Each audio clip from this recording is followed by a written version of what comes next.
સુરતમાં સ્થાનિક પોલીસના આશીર્વાદથી ચાલતા દારૂના જુગારના અડ્ડાઓ પર વારંવાર વિજિલન્સની ટીમે દરોડા પાડી રહી છે.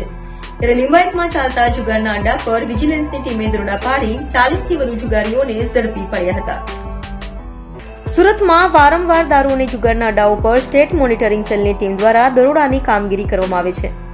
ત્યારે લિંબાયત વિસ્તારમાં સન્ની પાટીલના ચાલતા જુગારધામ પર સ્ટેટ મોનિટરિંગ સેલની ટીમે દરોડા પાડ્યા હતા. લિંબાયતના રંગીલા ટાઉનના ટેરેસ પર ચાલી રહેલ સન્ની પાટીલના જુગારધામ પર સ્ટેટ મોનિટરિંગ સેલની ટીમે દરોડા પાડી તેથી 40થી વધુ જુગારીઓને ઝડપી પાડ્યા હતા. તો વિજિલન્સની ટીમને જોઈ એક સોનુ નામનો જુગારી બીજા માળેથી કૂદી પડતા ઇજાગ્રસ્ત થતા તેને સારવાર માટે સ્મીમેર હોસ્પિટલે ખસેડાયો હતો. વિજિલન્સે સ્થળ પરથી લાખોની રોકડ અને મોબાઈલ સહિતની મત્તા કબજે કરી હતી. તો જુગારધામ ચલાવનાર સન્ની ભાગી છૂટતા તેને વોન્ટેડ જાહેર કરાયો હતો. તો ભાગી છૂટેલો જુગારધામ ચલાવનાર સન્ની પર જુગારના અનેક ગુનાઓ નોંધવામાં આવેલા હોવાનું પણ સામે આવ્યું છે.